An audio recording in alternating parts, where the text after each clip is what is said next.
Bom dia, boa noite. Esse é mais um episódio do Máquina de Lavar. Se você novamente eu tenho que contextualizar isso todo início de introdução. O Máquina de Lavar é um podcast do canal que lança toda segunda e também está disponível no Spotify. Então, siga lá também. E aqui basicamente eu me proponho a fazer um fluxo de consciência, então não tem roteiro, mas os vídeos que tem roteiro eu lanço quarta ou quinta, sei lá. E é basicamente isso. Bem sucinto, bem direto. E novamente não faço ideia do que eu vou falar aqui. Eu nem sei se eu vou falar sobre cinema ou sobre filme, porque eu não tenho assistido tanto. Eu tenho assistido alguns filmes maquimarronistas, tipo Big Hit, do Fritz Lang, que é um filme que eu gostei bastante, porque é um diretor que eu tenho um grande apreço. Eu adoro Metrópolis, eu adoro M principalmente, um puta filme. Metrópolis até tem um, um ponto questionável, porque embora tenha vários avanços técnicos e seja um filme bem interessante na forma que ele usa o cenário por conta disso, ele pode ter umas interpretações políticas bem questionáveis por causa do final, onde o protagonista, que se não me engano ele faz parte de uma hierarquia social, um governo, ele basicamente tem uma finalização bem estranha, onde a revolta desses trabalhadores é resolvida por meio de uma paz entre as classes, o que é extremamente questionável essa escolha, mas eu acho que o Metrópolis ele tá indo mais nessa questão de não, claro que não importa tanto a intenção do autor, né, então isso é independente de tudo ainda é uma escolha questionável, mas, Metrópolis eu acho que ele tem mais interesse também nessa questão do culto, da ciência e do racionalismo, que ele parte de uma lógica do misticismo que está por trás da sociedade, além da robotização dela e, por consequência, do controle social, eh, e que muitas vezes, esses campos de controle são usados para por interesses políticos, obviamente, fabricar uma ideia de perfeição. Acho que Metrópolis vai muito por esse lado. Hã, porém eu gosto do filme por diversos motivos, pela forma que ele utiliza dos espaços, do cenário, que é tudo muito bem projetado para criar essa ideia futurista e e olhando contemporâneo, mas se alavancando para formar essa síntese de distopia. Ele todo o as roupas, a forma que caracterizam os personagens, dessa maneira um tanto expressiva, porque é expressionismo e perversa, me causa muito interesse, porque é como se o Fritz Lang estivesse olhando por trás dessas caricaturas, porque a princípio os filmes dele, eles sempre têm uma ideia bem central do que os personagens significam. E por isso eles se movem de acordo com as ações, de acordo com os movimentos, ou seja, de acordo com o externo. Por isso não os próprios medos de os próprios medos internos vão ser expressados por meio dessas ações. Diferente de um Bergman, por exemplo, que é tudo sobre essa contemplação. Inclusive isso é mais algo histórico do cinema, né, dessa época. Principalmente depois, né, aconteceu bastante com a Hollywood dos anos 50. O Deleuze fala, hã, explicita essa distinção entre essas formas de filmar cinema com os termos imagem-tempo e imagem-movimento. Eu posso estar confundindo algumas, mas uma entre a outra, mas se eu não me engano é imagem-movimento quando a história se move de acordo com a ação, o interno só existe por causa que o externo explicita isso.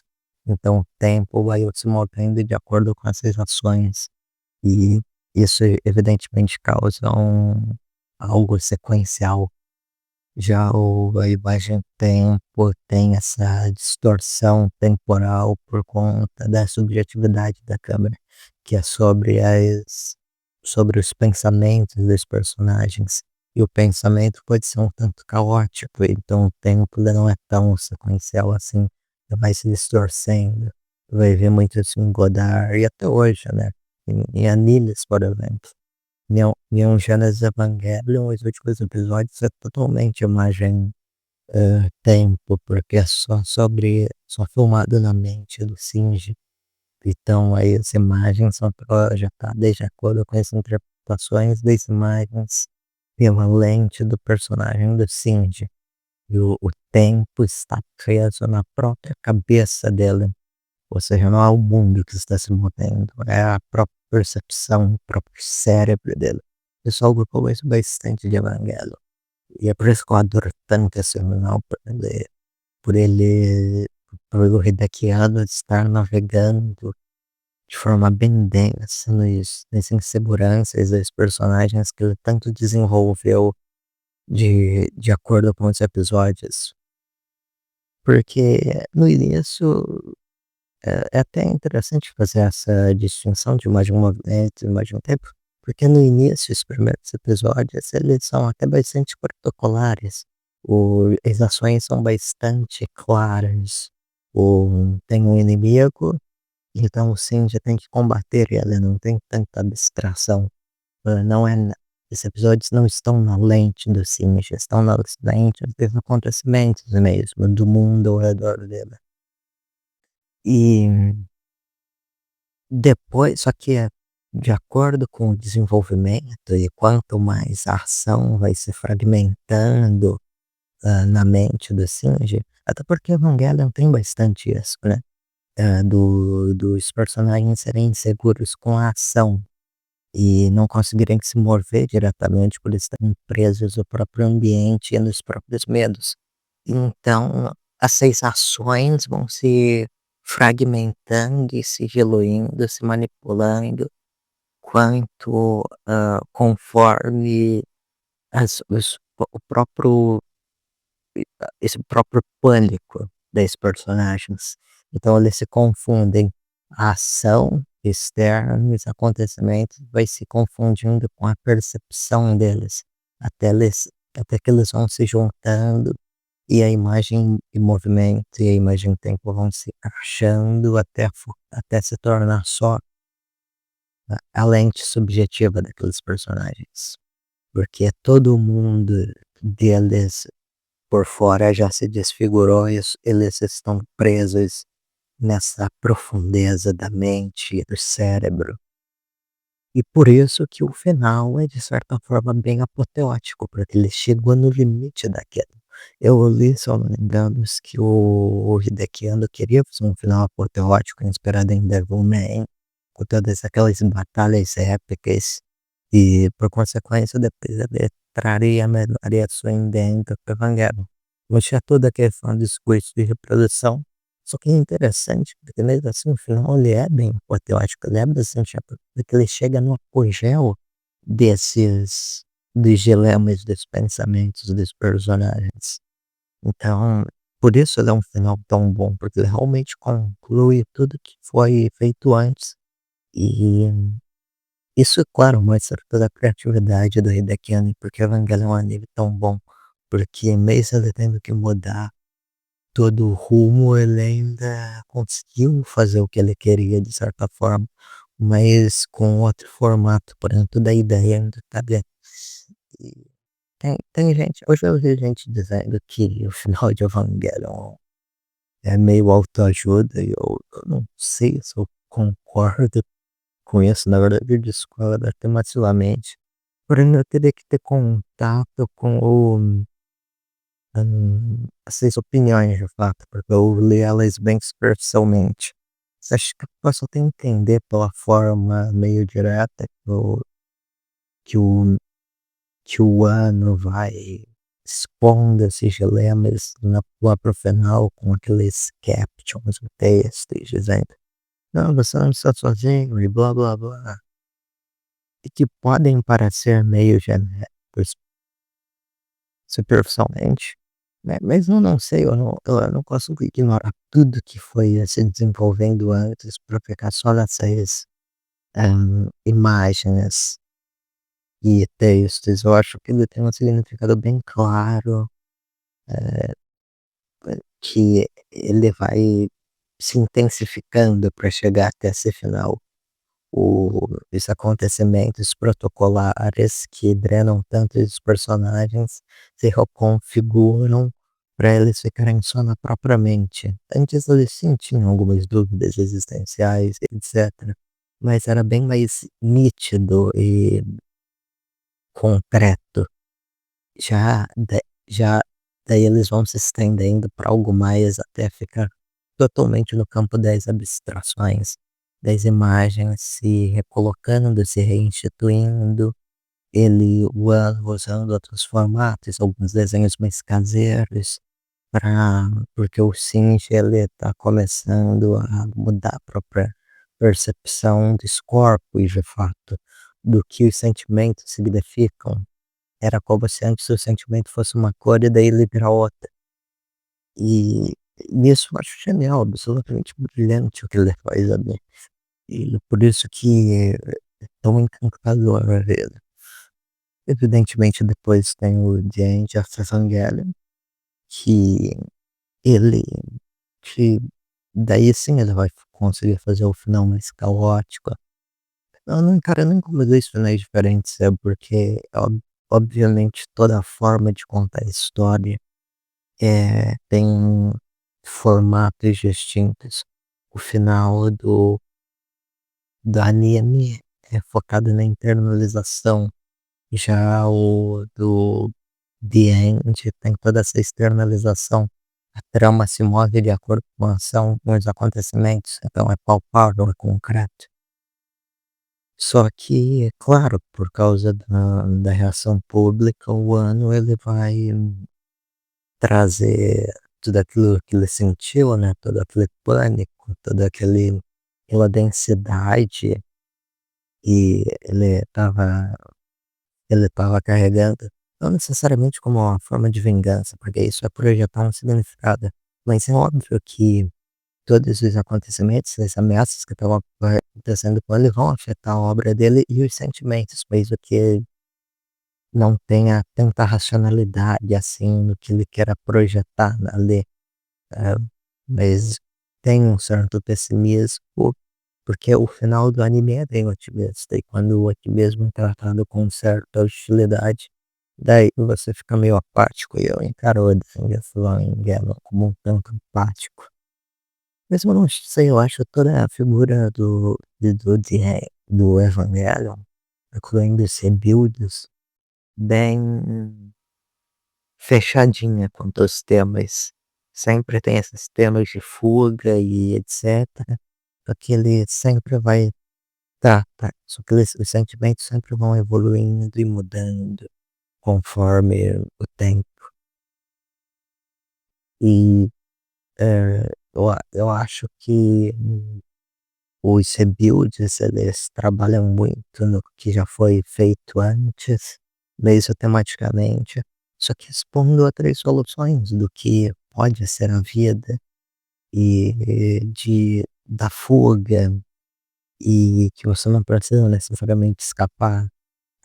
O eu não sei se então tem tons e soluções distintas de como ele vai tratar esses problemas, e por isso eu acho Evangelion bem conclusivo. E eu gosto bastante do último filme também, principalmente as cenas da Rei que tem bastante humanidade, né, ela sendo aquele ser meio sem sentimentos, que ainda tá aprendendo a perceber que ela não é só as ações dela, vendo a vida como ela é, vendo as flores, os ambientes, a humanidade e as relações.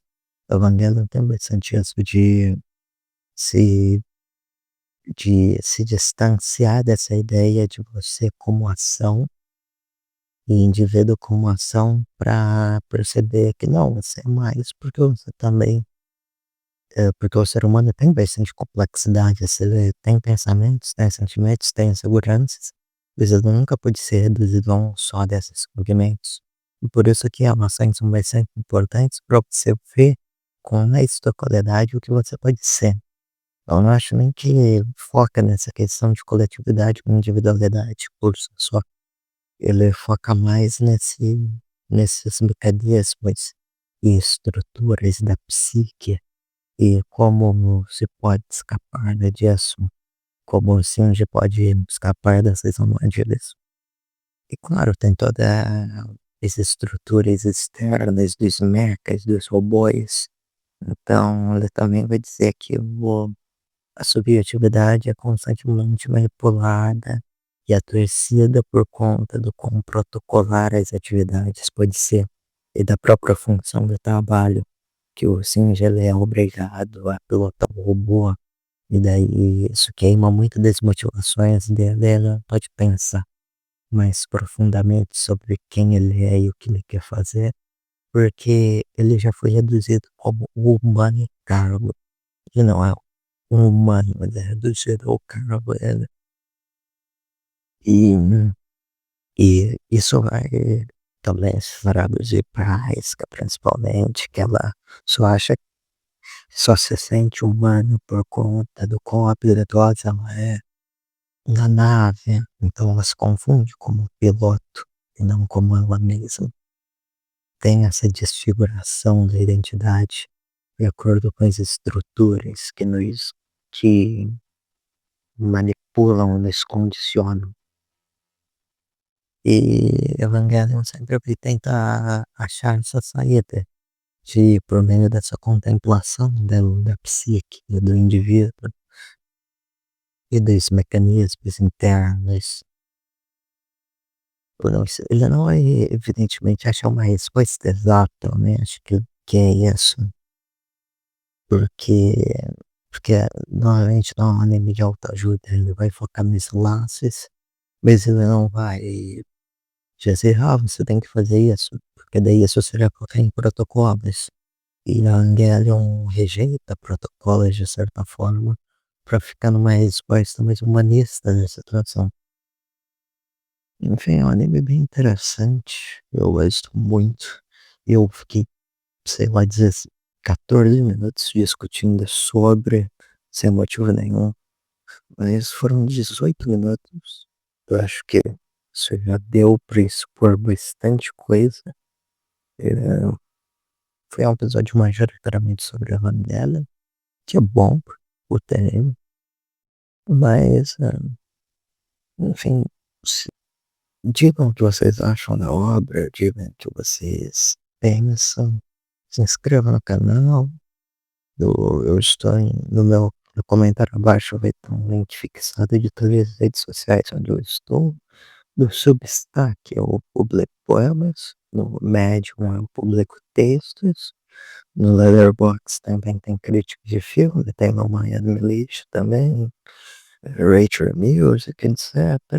E tudo mais. E também tem o server do Discord, bastante ativo. Tem algumas pessoas lá. Se você quer conversar com alguém, se sinta livre, não tenha medo. E também tu pode me chamar no Discord. Tá por aí. Eh, Enfim, é isso. Quarta vai ter um outro vídeo, mais individual, roteirizado, etc. E é só isso. Até logo de que viva Mao Zedong.